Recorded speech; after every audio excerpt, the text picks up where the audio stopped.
Hello students, good morning. Myself Mohammad Ashraf Khan. Students, in my last lecture I explained you neutralization reactions. Okay, we are studying chapter number 1 and today I am going to start corrosion. Okay, I explained you about neutralization reaction in my last lecture. Students, what is a corrosion? Corrosion is a gradual deterioration of the material. Usually, this material is a metal by the action of moisture, air, or chemicals present in the surrounding environment. This is how we define corrosion. Deterioration means uh, it is like spoilage of a material or eating away of a material. Okay, gradual means slowly. Okay, so slowly deterioration of a material which is usually a metal. Okay, corrosion is generally used in terms of or in response of metal by the action of moisture or air or chemical which is present in the surrounding environment. The first example of corrosion is rust. Okay, so students, rusting of iron is also an example of corrosion. Here are I am taking three examples of different types of corrosion. First is rust. Students, rust is mainly hydrated ferric oxide. Hydrated ferric oxide. The formula of rust is Fe2O3.XH2O. Okay? How it is formed? It is formed due to the attack of oxygen gas and water vapor present in the air on the surface of iron. Okay? I hope all of you know what is rusting of iron. This is the chemical reaction to represent the rusting process. Okay, Fe means iron metal. When comes in contact with oxygen gas and moisture, it forms hydrated ferric oxide. Actually, this one not acid. Please correct this one. Sorry, this one is not acid. This one is ferric oxide. The name is mentioned here. Ferric oxide. Okay, hydrated ferric oxide, which is also called rust. Another example of corrosion is green coating of copper carbonate. Okay, students, you have seen sometime that copper get corroded in the form of green color coating on its surface. The green color coating is due to this copper carbonate. The formula is copper CuCO3 dot CuOH whole twice. It is formed on copper objects when they are exposed to the air and moisture and lose their luster and shine. Again, the reaction is here. Copper when comes in contact with CO2, oxygen and water. Okay, it forms basic copper carbonate which is CuCO3 dot CuOH whole twice. It is green in color. Okay, so corrosion on copper is green in color. Likewise, the surface of silver metals, they get tarnished, means they loses their shine, they lose their luster on exposure to air. This is due to the formation of a coating of black silver sulfide, means Ag2S, on the surface of silver by the action of H2S gas which is present in the air. The reaction for the corrosion of silver is here. 2Ag when comes in contact with hydrogen sulfide, this is a gas H2S, it forms Ag2S which is silver sulfide. This silver sulfide is black in color. Okay, so whenever you see that silver jewelries or silver utensils, they got black in color, it means there is a corrosion. Okay, corrosion, students, is harmful as it causes damage to the car bodies or all type of vehicle bodies. It weakens the bridges which are made up of metals, girders, which are used in construction, railings, ships, railing of railway stations, which are present in railway stations, ships, and all metal object, especially made up of iron. Okay, the corrosion, it is very harmful. Every year, enormous amount of money is spent to fight with corrosion and replace damaged iron. Iron is badly damaged by corrosion. Okay. Now, students, how we can prevent rusting?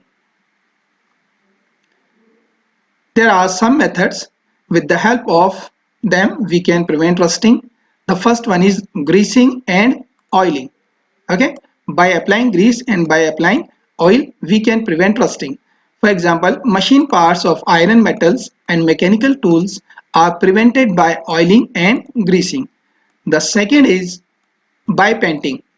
Window grills, iron gates, steel furnitures, railway coaches, car bodies and other vehicles bodies, they are prevented from corrosion by painting.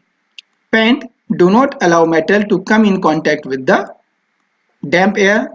Damp air means moist air and oxygen, obviously. Okay, so with the help of painting we can prevent rusting. The third one is by galvanization. The coating the iron sulfate with a thin layer of zinc is called galvanization. With the help of galvanization we can prevent rusting easily. Okay, now our next topic is rancidity. Students, if I say that food is rancid, that food is very dangerous for our health, because rancid food causes stomach infection on consumption.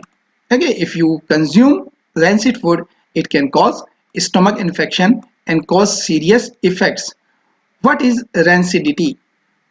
Rancidity, students, the oxidation of oils or fat in a food resulting into a bad smell and bad taste is called rancidity. Okay, rancidity is basically an oxidation. Okay, it is basically a oxidation process. Means oxygen is involved in this process.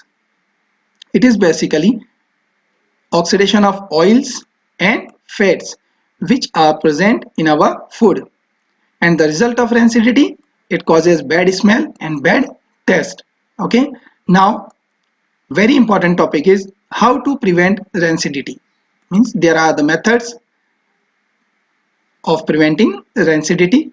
The first one is by vacuum packaging of food stuff. The food items are packed in containers from which air has been removed. Means if air is removed, it means oxygen is removed. As air or oxygen is not available, the food items do not become rancid. Okay, so vacuum packaging is very important in order to remove oxygen. Second is by adding antioxidants. Okay, antioxidants, students, are the substances that prevent oxidation. That's why they are called anti. Anti means opposite. Oxidant means they work against oxidation process. They try to stop oxidation process. Okay, that's why they are called antioxidant. So they help or they prevent oxidation.